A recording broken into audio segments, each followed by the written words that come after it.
भी कुछ बताएंगे जी। आपको क्या लगता है? अब की बार 400 पार आजमगढ़ भी इतिहास रचना चाहता है। आजमगढ़ तैयार है।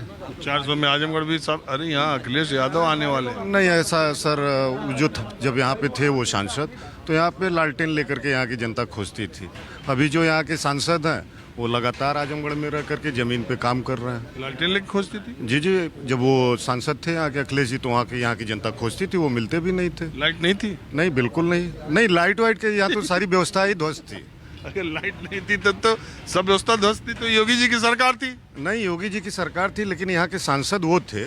हाँ, तो यहाँ की जनता जब सांसद को अपने खोजती थी तो लालटेन भी लेने का काम करती थी कि कहाँ पे हैं सांसद जी, दिखाई नहीं देते थे। तो लालटेन तो तब जब लाइट नहीं रहेगी ना। नहीं, अंधेरे में जैसे सर, ये तो आप घुमा करके पूछ रहे हैं। जो भी काम हुआ सब समाजवादी के दौर में हुआ। चौराहे बने, मुलायम सिंह आए जब मुख्यमंत्री हुए तो यहाँ से बड़ी लाइन बन गई, कमिश्नरी यहाँ लाए, सब कुछ यहाँ बनाया। और इसमें देखिए, जिले की तरक्की के लिए देखिए मैं यहाँ बताऊं, जो है इसमें कोई दो राय नहीं है कि आजमगढ़ का विकास जितना भी दिखाई देता है, इसकी कमिश्नरी बनाने में, इसकी चीनी मिल बनाने में, इसका महिला अस्पताल बनाने में, ये कलेक्ट्रेट की शानदार बिल्डिंग बनाने में, ये सब समाजवादी पार्टी का योगदान है। लेकिन दूसरी बात यह है कि जितनी गुंडागर्दी, जितनी समाजवादी पार्टी लोगों की बल का इस्तेमाल, जितना बाहुबल का इस्तेमाल, जितना संसाधनों पर एक तरफा प्रभाव समाजवादी पार्टी की सरकार में उनके नेताओं और कार्यकर्ताओं का आजमगढ़ में था, वो करीब करीब उस मामले में सफाई के बराबर टिकता था। ये भी सच है कि नहीं? कुछ नहीं था। मैं यहीं से जिला पंचायत हूँ, जावेद जो है महाप्रधान हूँ जिला पंचायत का, लेकिन ऐसा कुछ नहीं था कि यहाँ कोई गुंडई थी। कोई गुंडई नहीं थी पूरे जिले के अंदर, पूरे जो स्टेट के अंदर। हाँ, ये तो दंगा फसाद होते रहता है जब से इंडिया कायम है, ये तो होते रहेगा। कहीं ना कहीं जो है कुछ ना कुछ गड़बड़ी रहती है, लेकिन समाजवादी ने चौराहे को, रोड को, हर चीज़ को बनाया। तो काहे हार गई पिछली बार बाई इलेक्शन में? ये हारने की वजह बनी, मियाँ लोग चले गए बसपा। मियाँ लोग नहीं गए। बसपा और सपा की बात नहीं है, मियाँ लोग नहीं गए, मियाँ लोग सपा ही में थे। और हो सकता है जो है कहीं ना कहीं कोई खराबी रही हो, मशीन की भी खराबी हो सकती है, कुछ गड़बड़ी हो सकती है कहीं ना कहीं। अरे वकील साहब बताइए। भाई हम तो अधिवक्ता हैं और हम लोगों की हड़ताल लगातार 1 फरवरी से चल रही है। क्यों? ग्रामीण अदालत के विरोध में। और हमारे यहाँ इस सरकार में हड़ताल का, विरोध का, प्रदर्शन का कोई असर है? प्रभाव है।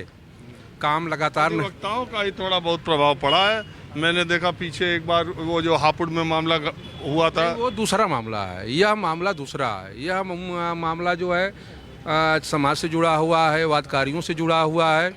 और सबसे बड़ी बात है, जो अदालतें जा रही हैं तहसीलों पर ना जा करके वो गांव देहातों में जा रही हैं। ये तो अच्छी बात है। नहीं, अच्छी बात नहीं है। वकीलों का काम है। नहीं, वकीलों का काम नहीं। वहाँ वादकारी भी नहीं जा सकता है, वहाँ रास्ता भी नहीं है, वहाँ कोई कोर्ट भी नहीं बनी हुई है। किराए के मकान पर और एक तो जनता के नजदीक पहुंच रही है सुविधा ना? नहीं, अब समझ जाइए कि यहाँ की जो कोर्ट गई है जोकहरा के पास, सगड़ी की, और जोकहरा सगड़ी से 20 किलोमीटर दूर है। बस समझ लीजिए, पहले 20 किलोमीटर दूर है। और जीयनपुर के लोग आसानी से यहाँ जा सकते हैं, रास्ता भी है, गाड़ी भी है, घोड़ा भी है। ये बहुत लोकल मामला हो गया। हम थोड़ा बड़े फलक की बात, राष्ट्रीय स्तर की। बड़ा मामला है जो अधिवक्ताओं की समस्या है पूरे देश में। आपने कह दी, और शायद यूपी सरकार के जो समझने वाले लोग हो जाए, जहाँ भी पहुँचे। तो अब जरा आ जाइए, सपा, बसपा, भाजपा, कांग्रेस गठबंधन, इंडिया, भाजपा, एनडीए, क्या गठबंधन तो हुआ है। फिलहाल जो विपक्ष का गठबंधन है कांग्रेस और सपा का, कुछ मजबूती से लड़ेगा। बाकी कहाँ तक टिकता है भाजपा से, यह तो समय बताएगा। मंदिर मुद्दा धीरे धीरे गौण भी होता जा रहा है। अब समय बताया गया क्या उस समय मुद्दा रहेगा कि फिर दोबारा पुलवामा कराना पड़ेगा या कोई और कुछ हो सकता है। अब देखिए क्या होता है, समय का इंतजार करिए। आप बताइए। सही है, सही कह रहे हैं वकील साहब। क्या करा सर हम इसी जगह रहते हैं, समाज सेवा में रहते हैं, राजनीति करीला हम भी। हम भी मीडिया से जुड़े हुए हैं। मैं सब वितरक एसोसिएशन का जिला अध्यक्ष हूँ, जगदीश यादव। अखबार का? यस। अखबार तो अब कोई पढ़ रहा है? बहुत पढ़ रहे हैं। अभी भी प्रिंट मीडिया रहेगा, इलेक्ट्रॉनिक मीडिया कितने भी सर्कुलेशन कम हुआ कि ज़्यादा ही? कम हुआ है, कम हुआ है, बहुत कम हो गया। पहले कोरोना काल से करीब आधे पा गया है।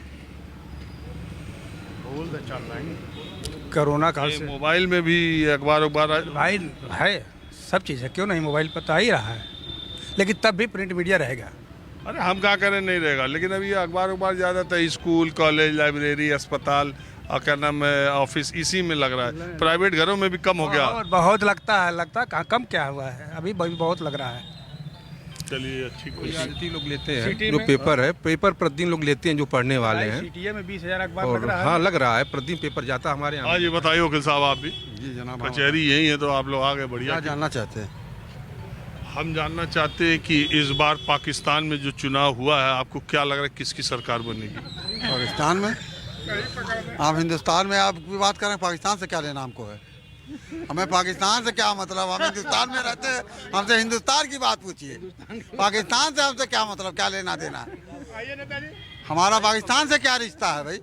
अरे आप ही हमसे पूछे कि पूछे, क्या पूछना, क्या जानना चाहते हैं? पूछिए, तो हम जो जानना जवाब चाहते हैं कि देंगे। पाकिस्तान में हाँ, जवाब देंगे। नवाज शरीफ और बिलावल भुट्टो में समझौते की उम्मीद लग रही है? हम पाकिस्तान की और इसराइल की और क्या नाम है, यूक्रेन की बात करने नहीं आए जब जान रहे थे कि यहाँ हम पूछ रहे सपा बसपा भाजपा इंडिया, तो क्या पूछ रहे, क्या जानना चाहते? नहीं तो सवाल आप पूछिए ना, क्या सवाल पूछना?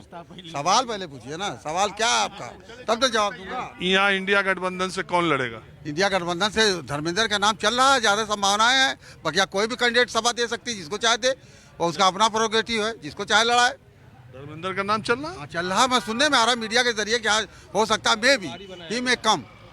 तो अखिलेश कोई भी कैंडिडेट हो सकता है, वो पार्टी है, जिसको चाहे कैंडिडेट बनाए।